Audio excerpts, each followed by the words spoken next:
राजा का एकांत कमरा का रहस्य।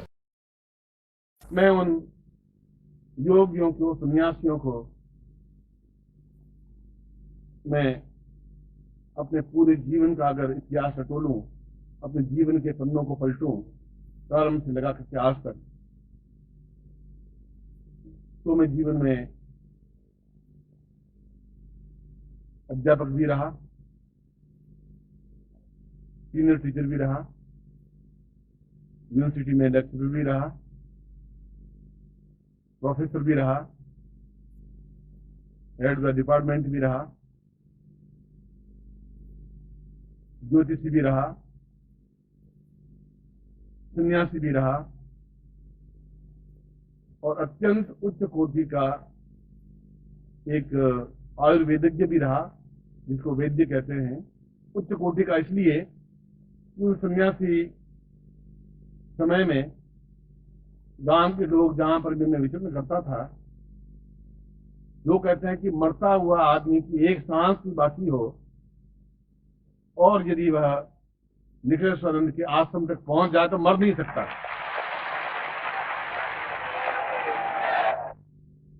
जो मैं मेन था, आयुर्वेदज्ञ था, वह तो छुप सा गया और मंत्र ज्ञाता के रूप में ज्यादा प्रचलित हो गया, जबकि मैं इससे करोड़ गुना ज्यादा उस वैद्य के क्षेत्र में, रसायन के क्षेत्र में, उस पार्थ विज्ञान के क्षेत्र में आज भी पूरे भारतवर्ष में कोई टक्कर लेने वाला नहीं है कि ऐसी कुछ बात बता सके।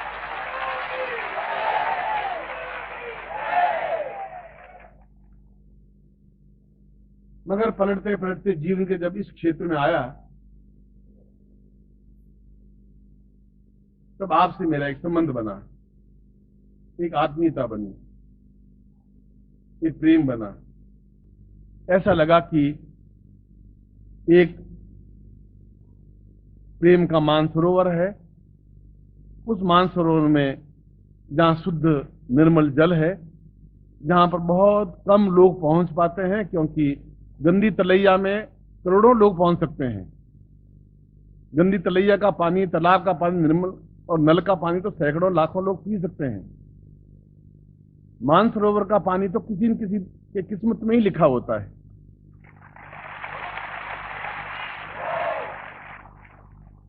उस मानसरोवर में एक प्रेम के जहाज पर अपने शिष्यों को बिठाकर और अपने को बिठाकर जीवन का जो भी क्षण बचा है वह उनके साथ व्यतीत कर दूं, यही भावना मुख्य रही, यही भावना प्रधान रही, यही चिंतन मिल रहा है।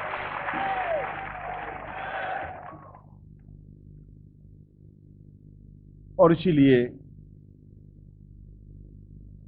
न तृष्णा शुरू से थी, और तृष्णा ही होती तो फिर मैं हेड ऑफ द डिपार्टमेंट था। आज तो मैं शायद वाइस चांसलर से बहुत ऊंचे ही स्टेज पर पहुंचा होता। उस समय भी कोई मोह नहीं था, केवल एक दिन एक अंग्रेज ने सन 47 से पहले जब मैं पढ़ रहा था, अंग्रेज ने कहा कि यू आर एक Indian, you don't know that what is the Veda, what is the Purana, what is the Upanishad, and you are a useless man, you are useless person. मुझे नहीं, क्लास में कहा। और उसी समय मैं कागज, कलम, पेन और बस्ता लेकर के अपने घर पहुंच गया, वापस स्कूल की तरफ देखा ही नहीं। बाद में जाके फिर नौकरी भी, उसमें 5वीं क्लास को भी नौकरी दे देते थे। खैर बाद में सन्यासी बना, ये विचार किया कि इस ज्ञान को, इस विज्ञान को जनसाधारण तक फैलाना मेरा धर्म और कर्तव्य है। चाहे अंधकार में एक दिया जलाऊं या 1000 दिया जलाऊं या करोड़ दिए जलाऊं, पर जलाऊंगा जरूर, काम यही करूंगा।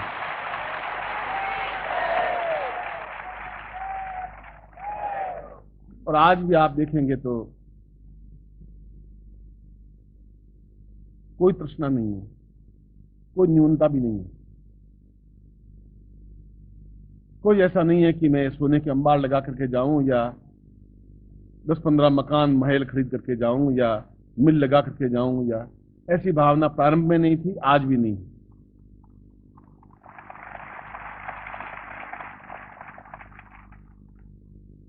जो मेरे घर में रहते हैं और जो ऊपर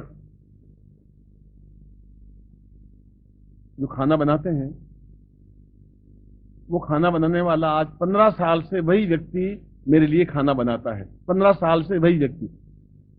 और निश्चित रूप से मेरे बेडरूम में पलंग होगा 6,000 का, 8,000 का, 10,000 का पलंग होगा, मैं मानता हूं। उसमें गद्दा भी है, उसमें बहुत अच्छा सुंदर पिलो भी है। मगर मैं पिछले 12 साल से उस पलंग की अपेक्षा नीचे चादर जमीन पर बिछा करके सोता हूं, पलंग पर नहीं लेटता हूं।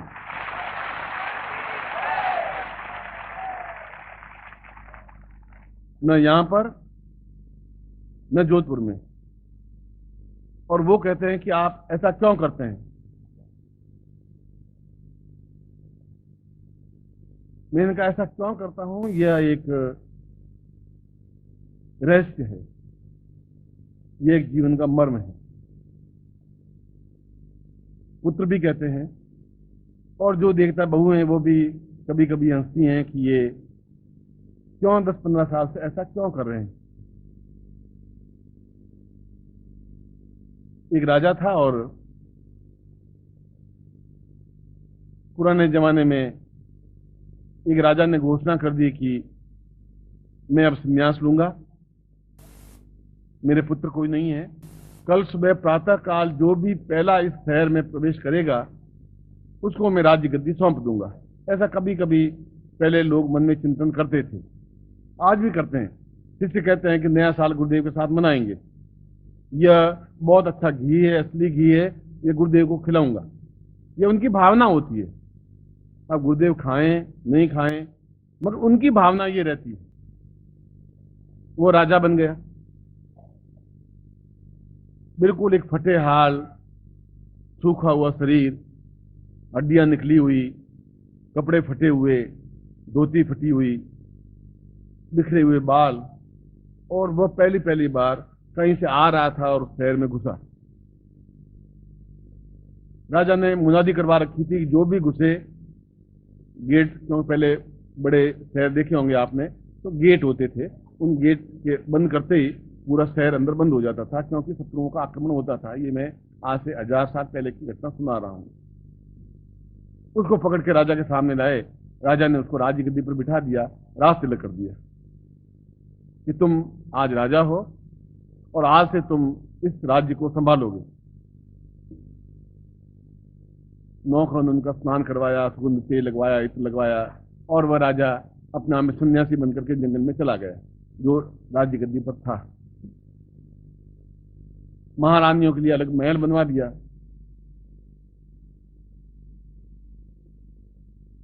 एक अच्छी राजकुमारी थी, उसके साथ, अपनी लड़की के साथ उस फकीर का, उस व्यक्ति का, उस निर्धन व्यक्ति का शादी कर दी। महल बहुत बड़ा था। महल के सारे दरवाजे, सारे ताले लगे होते थे। एक चाबी सेनापति के पास होती थी, एक मंत्री के पास होती थी, 5-7 चाबियां महारानी के पास होती थी जो जिसके साथ शादी की थी। मतलब एक चाबी हमेशा अपने पास लटकाए रखता था, इतनी बड़ी चाबी, और लटकाए रखता था।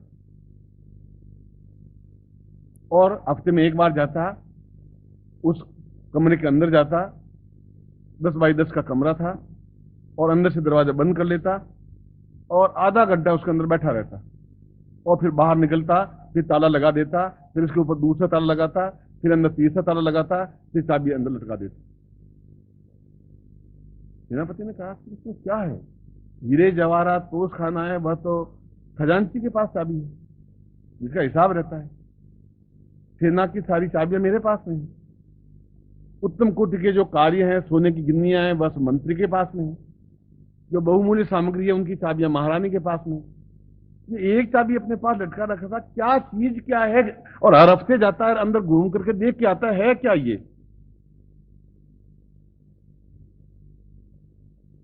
मंत्री ने पूछा कि महाराज इस कमरे में क्या है। उसने कहा कि इसका जवाब तुम्हें मैं नहीं दूंगा, दे भी नहीं सकता, आइंदा से पूछना भी मत। उसको और कुतूहल हुआ, ऐसा क्या है, पूछना ही मत।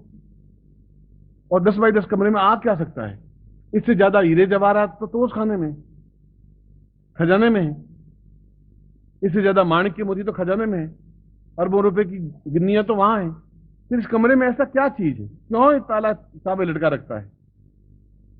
सेनापति ने कहा कि महाराज, सब दरबारियों में और उच्च कोटि के श्रीमंत वर्गों में बड़ा कौतूहल हो रहा है कि आप हर हफ्ते जाते हैं और ताला लगा करके वापस आ जाते हैं और अंदर 15-20 मिनट रहते हैं, और जिस कपड़ों में जाते हैं उसी कपड़ों में वापस आ जाते हैं। न कपड़े ड्रेस चेंज करते हैं, न कोई मुंह धोते हैं, न कोई केस संवारते हैं। जैसे जाते हैं मुकुट पहने वैसे मुकुट पहन के बाहर आ जाते हैं और बताते नहीं। आप मुझे बताया तो सही, अंदर क्या है? उनका सेनापति ये एक लास्ट बात सुना दिया, अंतिम बात तुम्हें मैं सेनापति पद से मुक्त कर दूंगा, ये तुमने ये पूछा कि इसके अंदर क्या है। ये तो एक अजीब सा राजा है, अंदर क्या है कुछ पता ही नहीं। आखिर सब लोग महारानी के पास गए कि तुम कुछ प्रेस करो, कुछ दबाव डालो, कुछ कहो। राजा लोग बताए सही इसमें अंदर है क्या, एकदम से कुछ तो पता पड़े। जरूर कोई बहुत बड़ा खजाना होगा, बहुत बड़ी चीज होगी, पर ऊंचे से ऊंचा हीरा तो जो कम से कम 50 करोड़ का, 50 कैरेट का हीरा तो उस खाने में।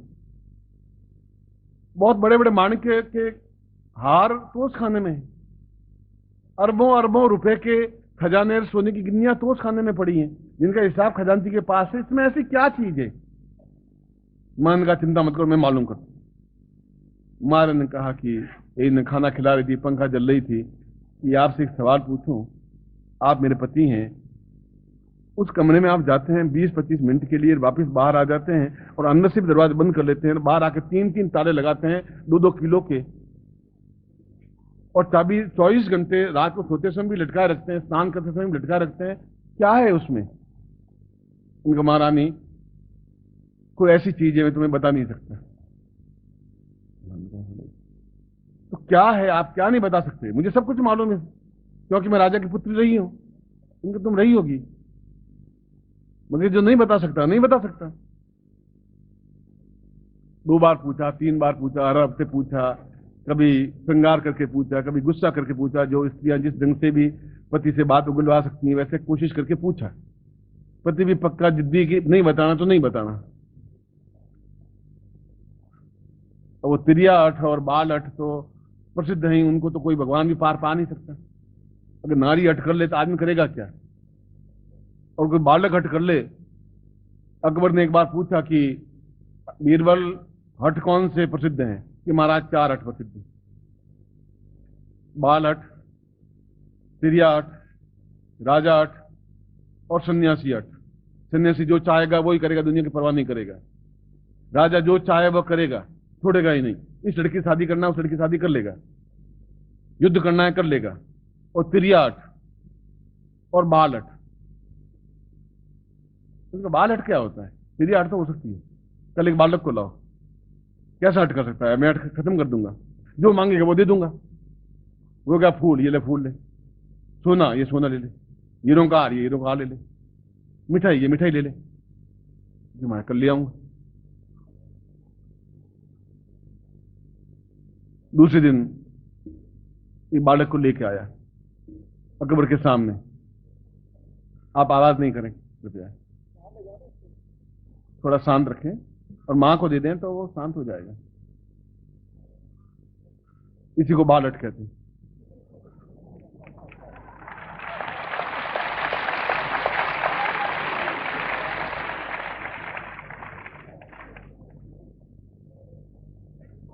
अकबर के दरबार में ले आया उस बालक को, 5-6 साल का बालक। बीरबल, ये बालक है? तो हाँ महाराज। उसने पूछा, बोल भाई तू क्या चाहेगा? मैं मिठाई। चलो ये मिठाई ले। मैं हीरे पहनूंगा, ले हीरे ले ले। मैं अच्छे कपड़े पहनूंगा, ले अच्छे कपड़े पहन। मैं दूध पीऊंगा, ये दूध पी। मैं खिलौने लूंगा, 2 टोकरी खिलौने दे दिए, खिलौने ले ले। एक खाली बोतल लूंगा, खाली बोतल ले ले।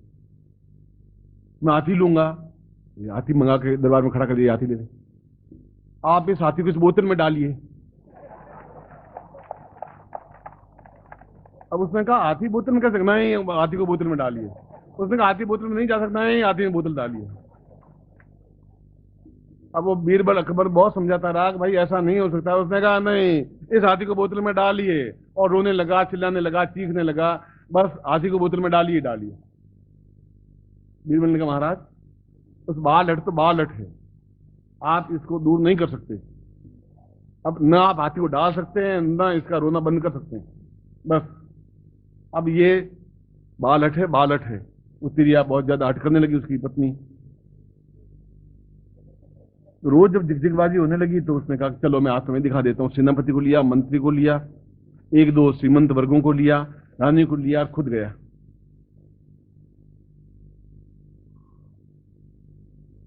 और जाकर के उसने दरवाजा एक ताला खोला, दूसरा ताला खोला, तीसरा ताला खोला। लोगों ने कौतूहल से सेनापति, मंत्री, महारानी और श्रीमंत वर्ग का, मतलब जो उच्च कोटि के जो नगर श्रेष्ठ थे 5-7, वो सोचा कि क्या है आज, कुछ अद्भुत देखने को मिलेगा। कमरा खोला तो कमरा खाली था। एक खूंटी पर फटी हुई धोती लटकी हुई थी, एक खूंटी पर फटा हुआ कुर्ता लटका हुआ था, और कुछ था ही नहीं, बस। उसने घूम के देखा कि इसमें तो कुछ है ही नहीं। उसका महाराज जी कुछ है ही नहीं, इसके लिए आपने 3-3 ताले काहे के लगाए थे? उसने कहा मैं ताले इसलिए लगाए थे कि मैं थोड़ा सा भी जब घमंड आता है तो इस कमरे में आ जाता हूं 20 मिनट के लिए, और ये एहसास करता हूं तो इस जगह खड़ा था, ये पहने हुए आया था, आज सिंहासन पर बैठा है, वापस इस जगह पर जा सकता है, इसलिए घमंड करने से कोई फायदा नहीं होगा, ये जान रखना।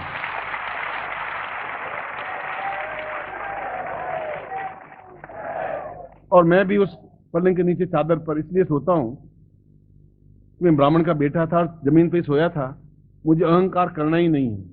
मुझे इस चादर पर ज्यादा गहरी नींद आनी चाहिए। पलंग है, लोगों ने पलंग दे दिया तो दे दिया, इसी दृष्टि से। नौकर जरूर, वो सेवक, खाना बनाने वाला जरूर 4-5 सब्जियां बनाता है, मैं उनमें से एक सब्जी चुनता हूं। आप पूछ लें उनको, आप आके देख लें, एक सब्जी से 4-5-6 रोटी जो खाता हूं वह भी बिना घी लगी हुई। ऐसा नहीं कोई मुझे कोई बीमारी है, कोई तकलीफ है कि नहीं, मैं अभी भी आधा किलो घी पचा सकता हूं, मगर उससे फिर होगा क्या? फिर मैं और लंबा चौड़ा हो जाऊंगा, थोड़ा थोड़ा लाल सुर्ख हो जाऊंगा, दूसरे गुरुओं की तरह बन जाऊंगा, एकदम से चांदी के सोने पर बैठा हुआ एकदम महान। ऐसा मैं बनना चाहता भी नहीं। मैं चाहता हूं कि आपके बीच में और मेरे बीच में कुछ बड़पन का डिफरेंस नहीं रहे, अपने तो नहीं रहे।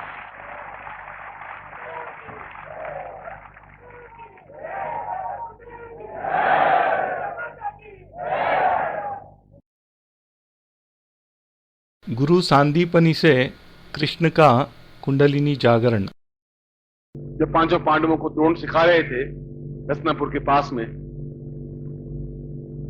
जहां गुड़गांव था, में दिल्ली के पास में, तो गुड़गांव नहीं, तो गुरुगांव था, जहां द्रोणाचार्य पांडवों को शिक्षा दे रहे थे, अर्जुन, भीम, नकुल, सहदेव, युधिष्ठिर को। और पहली बार द्रोण ने सिखाया कि ये पहला पाठ आज है, सदा सत्य बोलो। भीम ने भी नोट कर लिया, अर्जुन ने भी नोट कर लिया, नकुल, सहदेव ने, युधिष्ठिर ने नोट कर लिया। तो उस दिन वापस द्रोण ने सबको बुलाया, उन्होंने कहा कल जो मैंने आपको लेसन पाठ दिया था तुम सीख के आ गए? गुरुदेव आ गए। क्या पढ़ाया था? सदा सत्य बोलो। अर्जुन को पूछा, नकुल को पूछा, सहदेव को पूछा, भीम को पूछा, उनका क्लास में बताया सदा सत्य बोलो। युधिष्ठिर को पूछा, उसने कहा गुरुदेव अभी मैं पाठ पूरी तरह से पढ़ नहीं पाया हूं। उनके भाई यहां से, कोई बात नहीं, अगला पाठ कल दे देंगे। दूसरे दिन फिर वापस बुलाया कि आज पाठ याद करके आए हो? तो वापस अर्जुन, भीम, नकुल, सहदेव ने कहा कि आपने कहा था वो पाठ करके याद किया, थोड़ा सत्य बोलो, आपने कहा था और आपने जो कहा वही बोल रहे। युधिष्ठिर तुम महाराज अभी आपका पूरा पाठ में पढ़ नहीं पाया, पूरा महीना बीत गया। और सब हंसने लगे, कौरव भी, द्रोणाचार्य, कौरव भी और दुर्योधन भी, दुशासन भी और जितने भी, भीम, नकुल। द्रोणाचार्य ने कहा युधिष्ठिर क्या बात है, मंद बुद्धि हो, क्या बात है? युधिष्ठिर ने कहा गुरुदेव आपने सदा सत्य बोलो, मुझे पूरे शरीर में बस सत्यता भर देनी है, कभी कभी मेरे मुंह से आज भी असत्य निकल जाता है, पाठ को पूरा पढ़ नहीं पाए होंगे। जब पूरे रूप से जीवन में सत्य ही बोलने की क्षमता आ जाएगी तब पाठ पूरा कर पाऊंगा मैं आपको। जीवन में उतारने की क्रिया भी कर नहीं पाएंगे। और यही प्रवचन तो कई बार दिए उस सांदीपन ने, और एक क्रिया की, एक लीला की, और एक लड़के की डेथ हुई अपने पुत्र की, एक अकेले पुत्र की। उसने कहा आप में से कोई शिष्य है तो वो शिष्य जाके इनको प्राणों को जहां भी गया वहां ला करके वापस शरीर में डाले। और सारे शिष्य एक तरफ देखने लगे कि यह कैसे संभव है, प्राण तो एक क्षण में न मालूम कहां से कहां चले गए होंगे। उन हजारों प्राणों में से, उन हजारों क्रियाओं में से कौन से प्राण इस लड़के के हैं, और ला करके वापस प्राणों को डालना। एक शिष्य को पूछा, दूसरे को पूछा, 23 शिष्यों में से 22 को पूछा, सभी सिर लटका नीचे खड़े रहे। प्रश्न क्या संभव है? तुम मेरे पुत्र को वापस जीवित करना है, और वो तभी हो पाएगा जब तुम प्राणों को ला करके इनके शरीर में डाल सकोगे, वही प्राण जो प्राण इसके शरीर में से निकले। कृष्ण ने कहा मैंने आपके एक एक शब्द को जीवन में उतारा है, सुना नहीं है। आपने आज्ञा दी, वह शरीर में उतर गई है। आप निश्चिंत रहे। और वे कृष्ण उन प्राणों को वापस वहां से जो कई योजन ऊपर चली गई थी, उन प्राण, उस पुत्र के प्राण, उनको ला करके वापस उस पुत्र में डाल करके उसको जीवित करके खड़ा कर दिया। उनका गुरुदेव आपने ज्ञान दिया था, मैं आपके सामने खड़ा हूं। और सांदीपन ने कहा केवल कृष्ण तुम ही शिष्य हो जिसको मैं कुल कुंडली जागृत कर सकता हूं। अब बताइए तुम 22 में से किसको कर सकता हूं? तुमने केवल सुना है, इसने अपने मेरे प्रवचन को उतारा है, जीवन में आज्ञा को उतारा है, केवल सुना नहीं है। इसे मैं इसकी कुंडली जागृत कर सकता हूं, इसको पूरा ब्रह्मांड स्पष्ट कर सकता हूं, इसका सहस्रार जागृत कर सकता हूं। इसलिए कर सकता हूं कि ये योग्य है। जब तुम में योग्यता आएगी तब मैं तुम्हारा भी कर सकूंगा। मैं देह से प्राणों की ओर खींच सकता हूं, वो क्रिया सिखा सकता हूं, क्योंकि आप खुद परीक्षा ली आपके सामने। मैं खुद अपने लड़के को जिंदा कर सकता था, मगर मैं ये देखना चाहता कि आप में से कौन तैयार है, कौन ने सुना है, किसने उतारा है जीवन में एक एक क्षण को, मेरे प्रवचन को, मेरे शब्द को। क्योंकि गुरु का कोई शब्द व्यर्थ गया, अगर शिष्य ये सोच लेता है तो गुरु का बोलना ही अपने आप में व्यर्थ हो जाएगा। वह युधिष्ठिर वाली घटना, और कृष्ण ने इस बात को स्पष्ट कर दिया है। और कृष्ण को एक ही क्षण में उस दीक्षा के माध्यम से उस कुल कुंडलिनी को जागृत करके, जहां कायाकल्प युद्ध कुल कुंडलिनी जागृत हो, ऐसा ही अपने अंगुष्ठ से पूरे शरीर से प्राणों के अंदर परिवर्तित कर दिया, रूपांतरित कर दिया, और कहा आज से तुम केवल कृष्ण नहीं हो, वासुदेव भी नहीं हो, वसुदेव के पुत्र भी नहीं हो, शरीर से तुम्हारा कोई संबंध नहीं है। वासांस, तभी तो कृष्ण ने कहा गीता में कि वासांस जीर्णा निथा विहाय नवानि गणनान्ति नरोपराणे। अर्जुन, इस शरीर का मोह तुम्हें है, मुझे नहीं है। शरीर है ही नहीं, मैं शरीर में हूं ही नहीं, क्योंकि मेरे गुरु ने मेरे कुंडली जागृत किया है। मैं सहसा जागृत किया, निरंतर अमृत टपकता रहता है। मैं चिर यौवनमय हूं, अंतिम क्षणों तक मैं यौवनमय बना रहूंगा। बुढ़ापा मेरे पास नहीं आ सकता। अर्जुन, तुम्हारे पास आ सकता है, बाकी कौरव पांडवों के पास आ सकता, मेरे पास नहीं आ सकता, क्योंकि मैं उस शिक्षा को, उस दीक्षा को ग्रहण कर पा सका हूं। मैं पूरी इम्तिहान परीक्षा देने के बाद ली। देहगत अवस्था से प्राणगत अवस्था जाने की क्रिया एक सामान्य क्रिया नहीं।